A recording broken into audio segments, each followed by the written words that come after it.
I'm early. This is Alice. She's my new baby. Doesn't seem like she has anything to say. All right. Okay, try this again. Welcome to the Romance and Humor as a Secondary Theme panel. Sitting here going, secondary theme? And then I realized, oh crap, half of my catalog is secondary theme. So I'm like, okay, this works. So I'm RJ Blain. I write paranormal romance, urban fantasy, and contemporary romantic comedy. And all of my books have some form of humor in them. Sometimes it's dark and morbid, and sometimes it's light and happy. But it's all over the place. So that's me.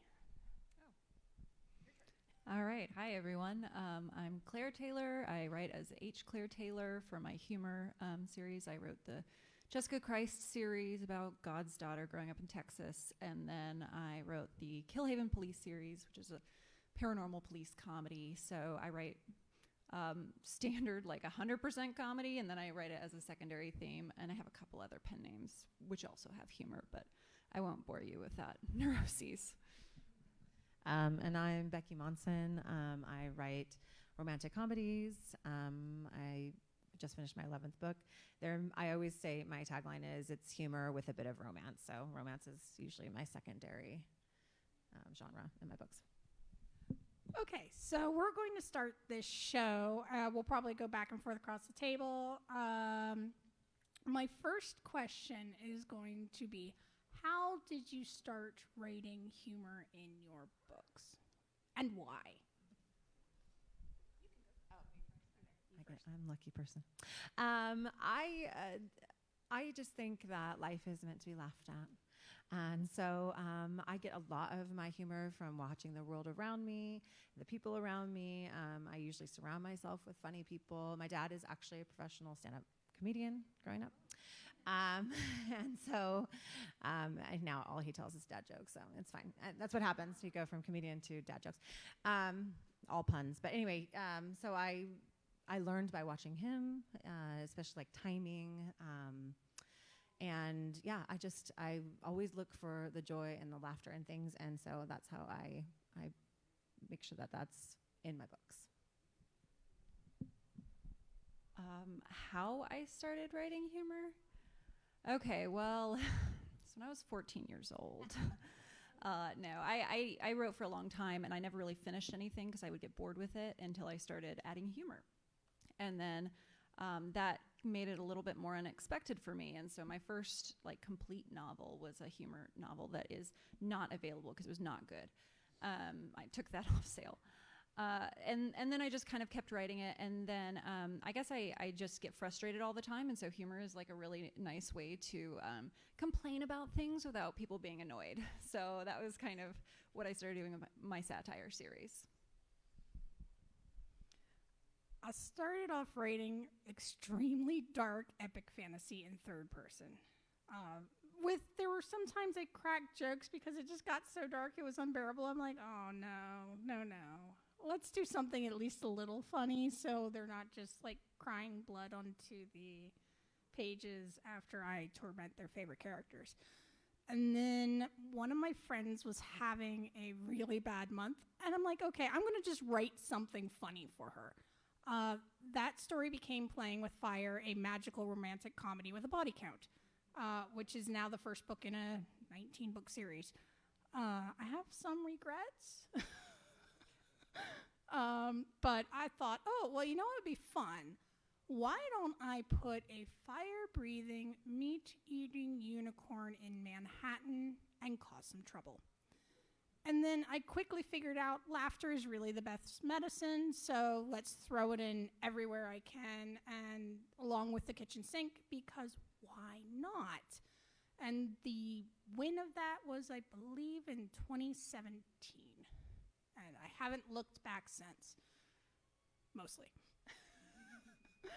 And since we're also doing romance, we'll lead into the next question, which is the romance side of things.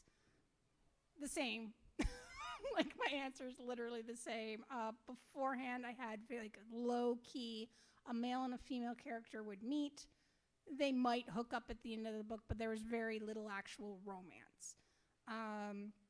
That doesn't work well if you are writing in an audience that likes romance. They don't like when you just, it's there, but it's just token. So I would call that my failure with writing romance as a secondary theme. Do yourself a favor and don't repeat my mistake. It's not good. And fixing it later in a series is very difficult because the foundational point in your secondary theme is really important. So if you're doing a slow burn romance, you kind of have to throw down hints as you go. The secondary theme just makes it even harder because you have to be so subtle with it.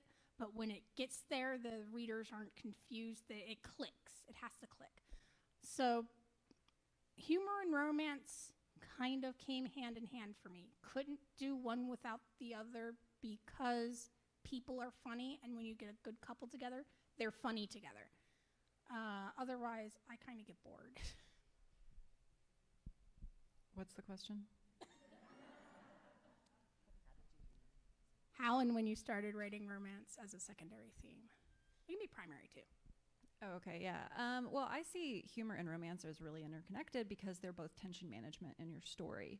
So you're creating tension when you have that sexual tension of a romance, and then you're alleviating it. It's like you blow up a balloon with all the tension, and then humor lets out a little bit of air.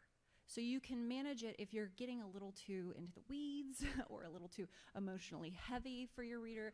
It can be a very nice thing to throw a joke in there because humor, of course, is a form of emotional resilience. So you're giving that gift to your reader by giving them a little bit of emotional resilience ahead of what you're about to do to them. If it's a breakup or if it's, somebody close to them dies, or if you're about to go into a battle scene that's really tense and you're like, the reader's going, I know some of my favorite characters are not going to make it through this. You can crack some jokes, and it can also endear the characters to your readers because it shows that they have emotional resilience to be able to crack those jokes and do funny things. So I think that romance, I always have it sort of as a secondary, genre undercurrent to my books because it's just so great for creating tension. No matter what your genre is, you can put a little bit of romance in it, and it's just going to up the stakes because it's such a primal need for us to connect with another human at that level. So you can throw it in there. It just immediately ups the stakes, and then you can manage that to not, if you don't want it to be too melodramatic, by being able to put humor in either before or after a really dramatic moment. So before, you're giving your reader resilience, emotional resilience for what's ahead, and after, it's kind of like aftercare for those of you who write BDSM. But it's just a little bit of like, all right, that was hard, I get it. Now, like, I'm taking care of you. Here's a little joke. We're gonna make it through okay. So I think that those two really need to be paired together in general.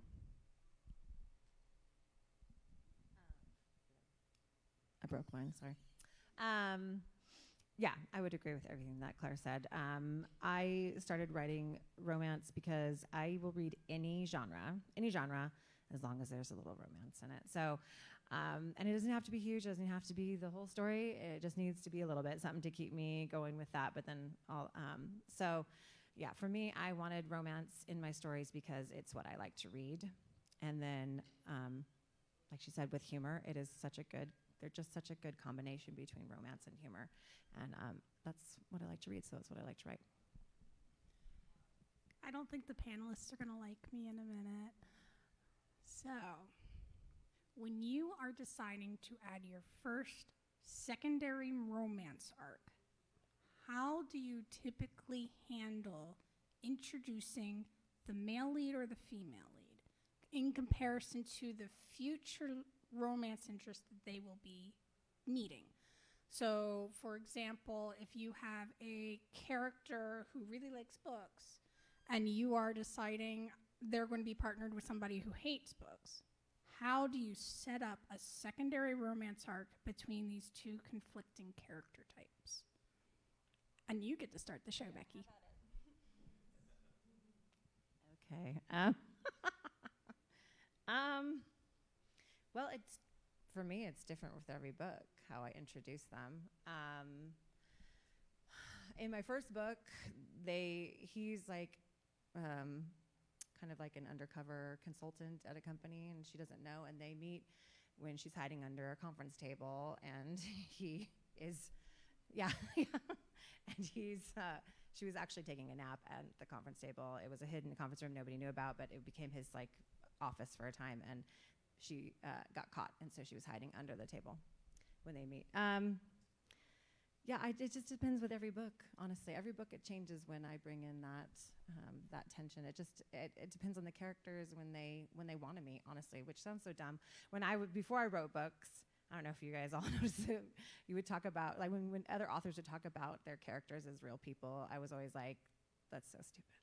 And now I'm like, well, the characters made me do it, so that's all, yeah. Oh, sorry. Okay. You have to eat it. Chomp, chomp, chomp, chomp, chomp.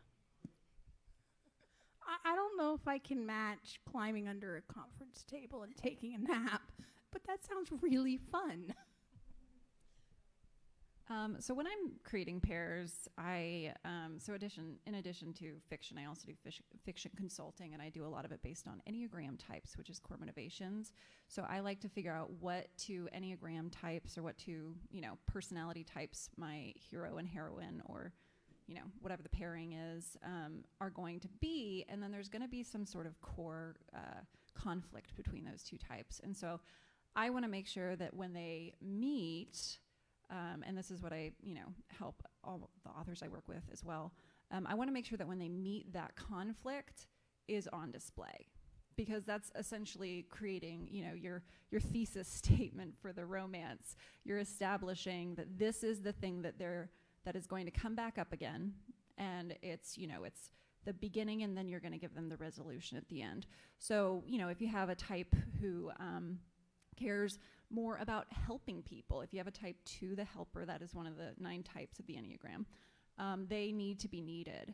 And then if you have a type 5, the investigator, and that's your other pair, they need to be self-sufficient.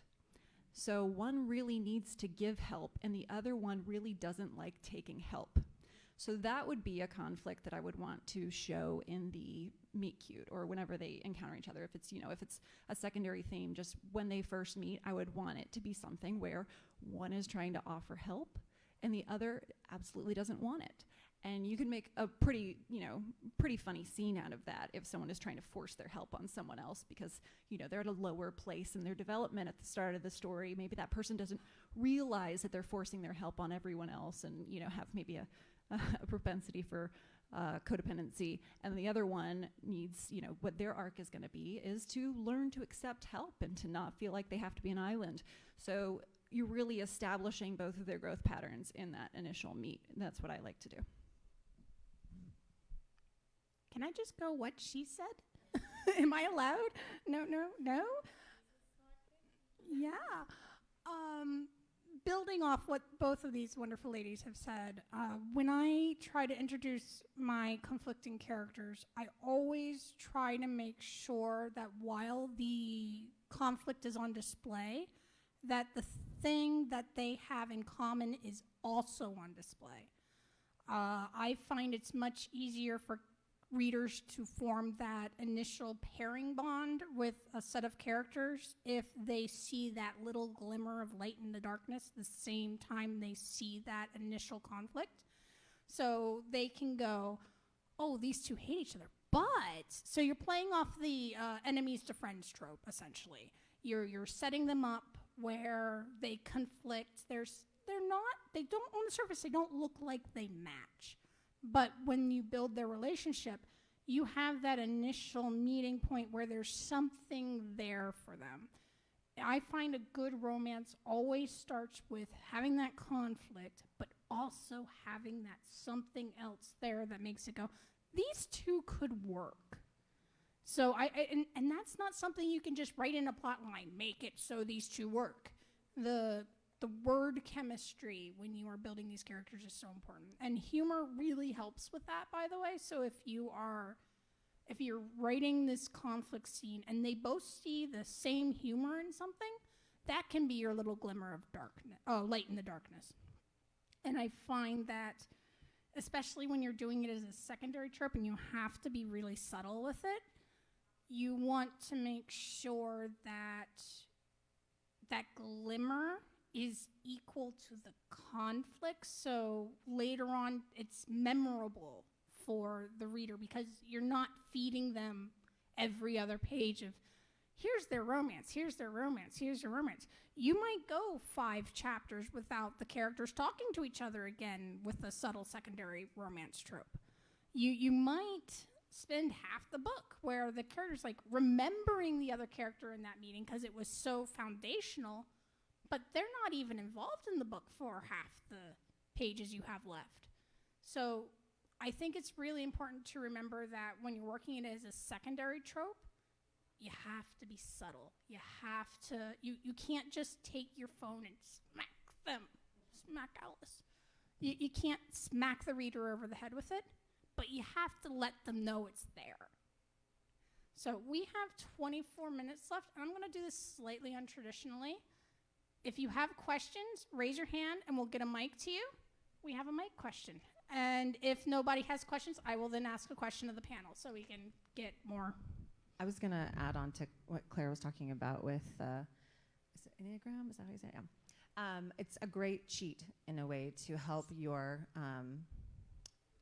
reader, or to help with your writing. I also use horoscopes and like astrological signs and try to pit those against each other.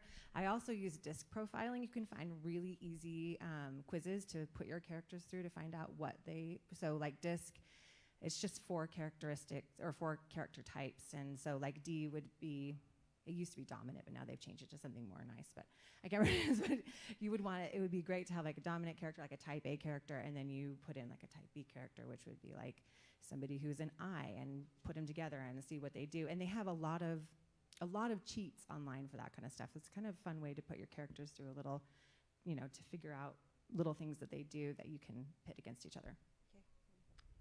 This is another question on Enneagrams. Once again, great idea. I know a little bit about them. I wonder if when you bring those characters happily together, or however together at the end, do you use some of because Enneagrams have all sorts of different triangles and diagrams. Do you actually use those too? Oh, yeah. Okay. Because that's a great cheat. I mean, I will drag you guys deep on Enneagram. Can you guys hear me okay? Okay. Yeah, so with it in the Enneagram, there are the 9 types, and each 9 type has 9 different levels of health. They're the development levels, so 3 are unhealthy, 3 are average, and then 3 are healthy. So as you are taking your character on this journey, they're going to move up and down between the levels, but when you, usually, okay, so if you're writing like a traditional romance, right, you have to have the breakup scene, and that's really good because you can make a miscommunication where both of them, the reader understands why both of them were hurt without blaming the other, because that's really important, right? 'Cause it's hard to get your readers on board to get your heroine back together with a jerk or whatever. So yeah, in the end, they're going to be at a bit of a higher development level each, because they've gone through their own sort of Enneagram hero's journey and learned some of the things they need to learn and gotten that elixir from the underworld. So then they will, so in the example of like a type 2 and a type 5, so again, type 2 likes to help, type 5 likes to be self-sufficient. It would be one of them learns to accept help and one of them learns to ask for help. And that would be that sort of climax where you bring those 2 types together, because for any pairing, there's that common ground and there's that main conflict, and so it's about locating those 2 and sort of triangulating where they're going to come together. So yeah, but they need to have learned something from the start of the story. So then there's always a way to bring them back together. Do you have anything to add, Becky? Oh, I don't know much. I mostly just support what she says, but I also say when you are creating your characters, it is okay to break free from them if you feel the characters would do so, because no singular person perfectly fits in any one Enneagram. So you can break free, and that's a good way to diversify your characters too. So if you have a character with a life experience of one thing and they switch to another, it shifts them on the same scale, but you can slide out and they can have a trait from another. So if you find yourself writing the same character every time, merge them. Like, the Venn diagrams. Smush the two types together a little bit, and you can find really fun ways to play with characters, tropes that way. Hi, I have two questions, if that's okay. Sure. The first one, obviously in romance novels, readers expect the couple to end up together and get pretty mad if that doesn't happen. When you use romance as a secondary trope, is that same expectation there? Yes. Yes, yes, yes. Okay. It is still romance. And that leads me to my second question. What I write right now is a mystery thriller series, and I use romance as a secondary trope. And as the series goes on, I really don't want the main character to be kind of a James Bond Casanova, where it's, every book another romance, every book another romance. Do you have any suggestions about how to manage romance as a secondary trope in a series? Keep the same woman around. Seriously, romance is not a one-shot wonder. Marriage doesn't end romance. Meeting the kid. Ignore those two women on the table with me. Yeah, I mean, sometimes it does. My husband's in the room, so I have to behave. Hi, husband.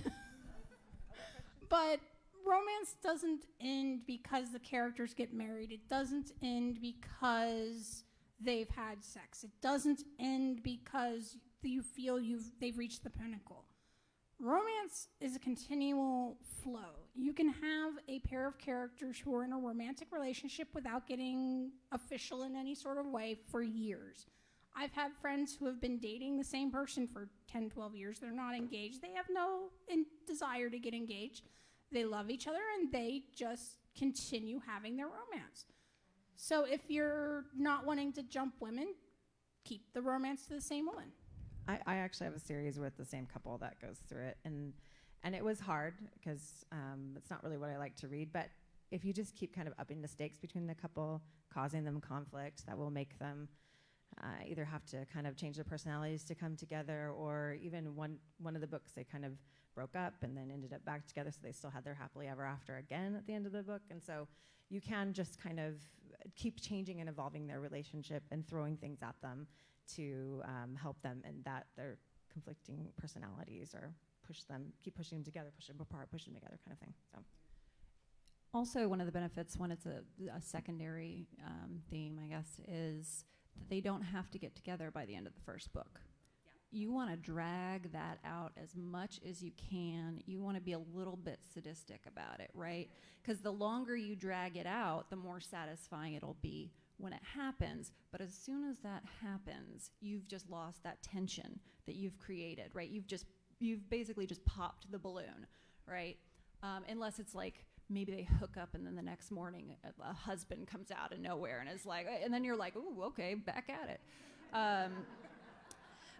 But you can drag it out, and dopamine is a chemical of expectation, not necessarily fulfillment. So it will be a much more satisfying, and even if they hate everything about your book, if they want to know if those two get together and how, they will keep turning those pages. that's very good advice. Next question. Oh, I'm here. There you go. I'm just wondering, when you're writing and trying to filter in your comedy for your books, do you end up having to go back afterwards and start layering it in, or is it something you're able to fit in as you're going? It fully depends on my mood. So if I am PMSing and writing, nothing funny comes out. It's all bitter and awful. But when I am in a comedy mood, I mean, it'll just flow right out of me, and I'm laughing at myself, which doesn't happen very often, but I'll think I'm so funny.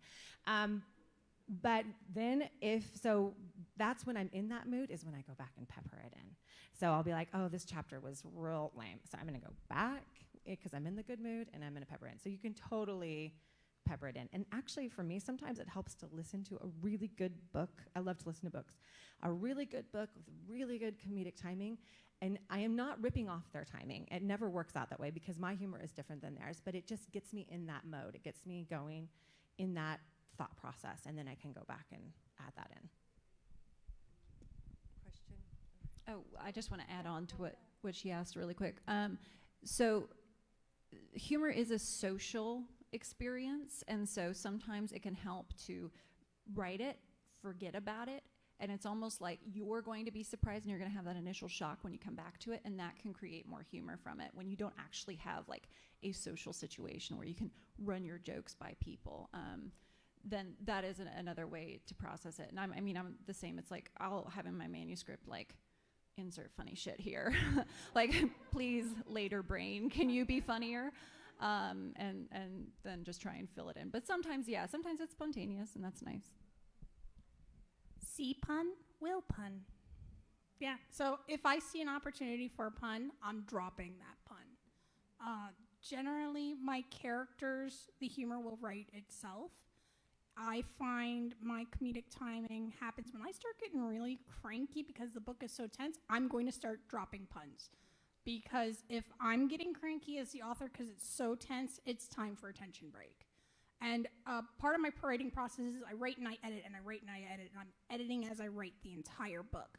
So I'm constantly going through the same scene and I'm reading it, and because I don't have a mind's eye, I have no ability to envision what I'm writing. I'm just playing with words the whole time. So I can feel the tension as I'm writing it. And so I get a really good feeling on when a joke or something funny needs to happen. Oh, hi, Scooby. And if I see an opportunity for a pun, that pun's going in there, and I weaponize them.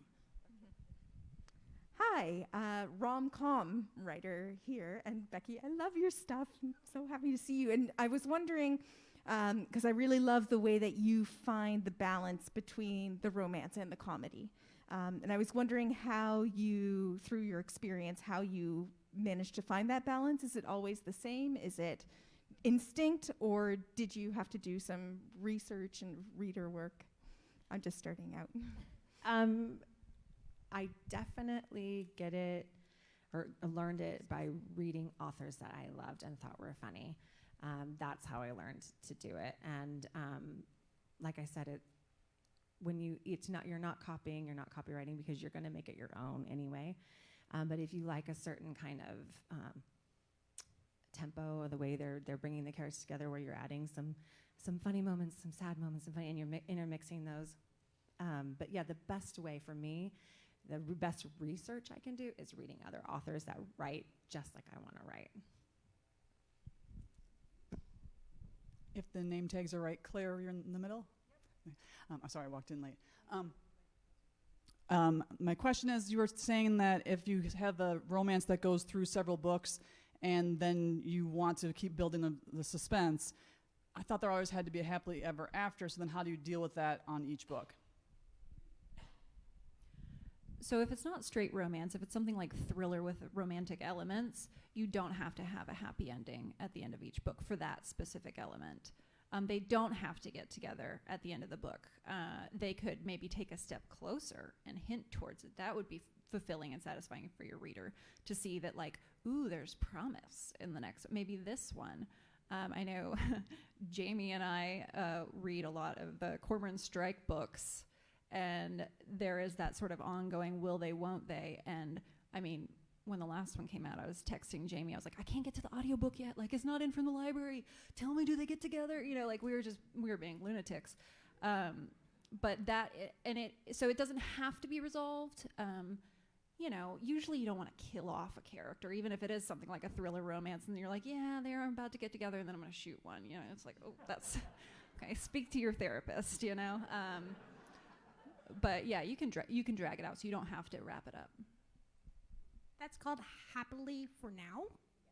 So Happily for Now is a perfectly valid part of romance. Romance need not be one novel and you're done. But you want to leave them on the Happily for Now level, which is their romance has not been broken up. They have ended the book on a positive note. So their last romantic interaction should be something that shows there's a sun coming up on the far horizon. The white knight is about to ride off. But he's not there yet. He's about to get mounted, you know. Possibly literally. And that is how you do humor. But the happily for now is one of your best tools if you're writing romance as a secondary arc. You want your readers to feel optimistic about the future. Cliffhangers can work, but you will get screaming and yelling, and if they're not at all sure about the fate of the characters, you want to crawl under the convention table and hide. I did that once. I warned them in advance it was going to happen too, because they're rabid about those characters, and I went, it's going to be bad, y'all, sorry. Skip it if you don't want to hear it, and then when the next book comes out, then read them back to back. Like, I will warn my readers because they have such a deeply ingrained expectation for happily for now or happily ever after. So if you are a romance writer, be very clear in your description if it's going to have a cliffhanger or if it's going to have something like that, because the readers are expecting you to give them an adventure, and if you're in romance, they expect that adventure to end on an optimistic, happy note. Also, with those kind of books, you can add little things in that up that tension. So maybe your main character has never felt love in their life, and so they don't end that first book with an "I love you," and the reader will be expecting that to come at some point because it is a big part of that person's personality and who they are. Same with like intimacy. They could have issues with that, and so you hold the reader, you hold them back from doing those things, from saying "I love you," from moving them to the next step in their relationship, and you can keep doing that kind of like a slow burn through each series until at the end they're getting married or whatever. Do you have tips for making the humor be more natural? Sometimes when I'm as a reader, the humor feels sort of contrived or unnatural. And what kind of things do you do to make it not seem contrived? Be funny in real life. Seriously, be funny in real life. Learn what makes people laugh. Test it on your friends. Test it on your unsuspecting spouse. Test it on random people on social media. Start cracking jokes on your social media. See how people react. You can't learn to do comedy without doing comedy. You also need to know what makes you laugh, because if you're not laughing, your reader ain't laughing. You have to learn to laugh at yourself. You have to learn to go, it ain't that serious, y'all. You have to learn there's these dark books I've read, and some of them have been fantastic, but the best ones have been, you are reading this really tense, dark book, and then all of a sudden, you can tell the characters just completely had it, and turns around and cracks a pun, like straight-faced, the most morbid pun you've ever read in your life. Like somebody's just died, and they're going, well, what happens if they get out of the coffin? Do we get to shoot him? And in the context, it just becomes this hilarious moment because the characters determine the humor. They are people, and you have to wait to see how that character handles their humor. Humor is so individualistic. Not a single person in this room is always going to laugh at the same joke. So you have to learn what jokes make the characters in the book laugh. But you do need to practice your humor, preferably on someone who does not expect you to be funny. And then watch their faces. Watch how they react. Watch how they go from, what? What? Did you just crack a pun at me? And if you've never cracked a pun at them, you'll get to see this raw reaction. It's hilarious. That lasts about 5 whole minutes with me before I start cracking puns at people, so it doesn't really work for me because I'm constantly trying to be funny because I like making people laugh. If you want to write humor, learn to love making people laugh. Okay, so to your question, it was how do you make your story go to that? So I would do a little bit more of like a judo thing, right? Go with the weight of the story and where it's already going. You don't want to have to work against it too much. You don't want to have to take them off. You don't want to take them off on some side quest just for a joke. It's just not going to be that funny because you really want to work with that tension. So when I'm going back through some of my books and looking for, okay, I need to put some more humor in this, I will try and find the points of most tension outside of the climax.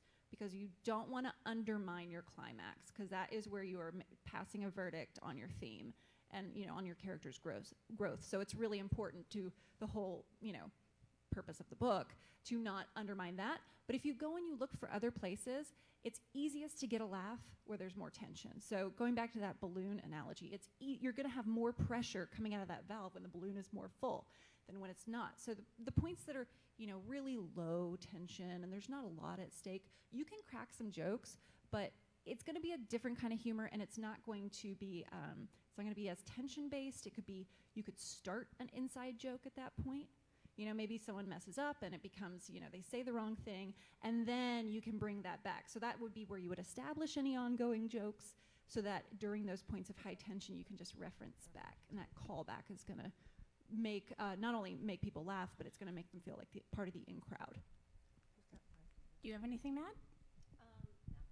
I was just gonna say, beyond what they were saying, was that if you have, we're all going to read books that they'll market themselves as like laugh out loud funny, and you didn't laugh one time when you read it, because we all have different kinds of humor, and so you need to write what makes you laugh, because you will find an audience that it also makes laugh too. Not everybody's joke is going to hit everybody in the perfect spot. Like, I learned that from watching my dad in stand-up comedy. Sometimes he'd have the whole crowd rolling, and you could see the one guy sitting there being like, this guy's a tool. Like, you just don't, you're not going to make everybody laugh. So what makes you laugh is going to make other people laugh.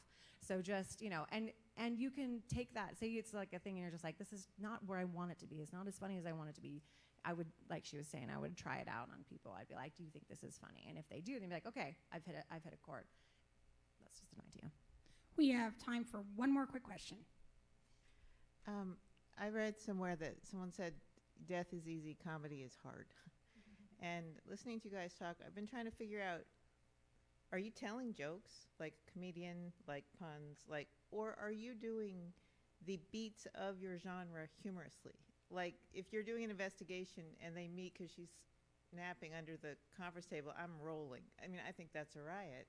But you're not really telling a joke. You're doing a beat of your investigation story humorously. Yeah, they're not. Yeah, it's not. We're not dropping jokes. I am. It's about, maybe a pun, right? Sometimes my characters will tell an outright joke, but it is really about those humor beats through the story, like hitting that humor right on, just that one line that, is quirky or funny. Yeah, it's not really about the jokes. It's about just infiltrating that humor throughout. And it is, and any actor will tell you, drama is much easier than comedy, because it takes extra talent to be able to drop that. And so I think in writing, it is something that is probably can be a little bit harder. So sometimes it comes naturally. I honestly think it can be learned. I think anybody can learn to do it. It's just like what I said, studying what makes you laugh and figuring out how they did that, breaking it apart and figuring out how they did that. And just to talk about subverting sort of the beats and the structure of the genre that you're writing in, if you're doing that, you're probably writing satire, because that's what it's a subversive genre. So it's, okay. So so if you're going more at the reader's expectations of the genre, then you're going to be doing something like satire, possibly parody. Okay. Thank you for letting me take this question. Claire, thank you. The funniest thing today was your and it was also the anti-romantic thing to do. But my question is, any hints or tricks for physical comedy written? Oh, yes. My books have a lot of physical comedy in them. I'm going to give an example from Playing with Fire. The character is a fire-breathing unicorn. She has just flattened part of Wall Street. She can't shape-shift herself at this point in the book very well. It just kind of happens, and she's been stuck as a fire-breathing, cranky unicorn for a while. And she just got dug out of the debris from where she went on a napalm bender and flattened part of New York. And so the love interest is yelling at her, and she spontaneously shifts back mid, like he's just tearing strips into her because he was upset she was playing in a falling down skyscraper, basically. So I use the physical comedy of her shape-shifting at a very unexpected moment. She's like literally out in the middle of the street. It's nighttime. There's debris in this skyscraper.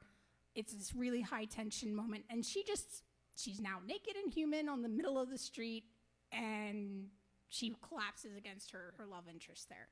So I use the physical comedy. You use the same way you use words. You just make sure when you're using it, you be respectful of the characters. Secondary embarrassment is a real thing for readers. If you dump a character in a toilet, the readers will become uncomfortable. So you want your physical humor to be respectful of the characters. There will be embarrassment, but if the other characters don't make it hugely embarrassment, you skip the secondhand embarrassment. Right. I was just going to throw in that you want to be really careful with those because when we're reading, we're all picturing things differently. We all picture how things work differently. When you see it on a movie screen, they can do physical comedy easily because we're all seeing the same thing. In a book, we all picture things differently. So you have to be really pepper those lightly in. And sometimes we've all read books where it's too much. I can think of some right now, and they keep no, oh my gosh, no, not even. And I've seen it, but I would say pepper those really lightly in and be very cautious of how you write them because, like I said, we all picture things differently. Yeah, physical humor follows the same rules as all humor. So you want to make it as unexpected as possible. That's going to get the most laughs. And you want to make sure that you are either punching up or poking at ego. So the same rules apply. But yeah, it's hard to write. It's really hard to. I mean, I dropped a giant typewriter on someone once because I was like, I don't like this character. Also, like, well, God did it. It wasn't me. So yeah, I mean, you can just. It was unexpected, and it was unexpected for me because I just got tired of writing that character at that scene, and I was like, die. So yeah, so as long as you follow the same rules for physical humor and don't make fun of anyone who, any physical humor, obviously don't, make fun of people who have different impairments or someone who's weaker. Don't make the hero laugh at someone who's weaker if they're like tripping or something happens to them as well. And that's all we have time for today. Thank you very much for coming out, and we hope you had a wonderful time and learned things.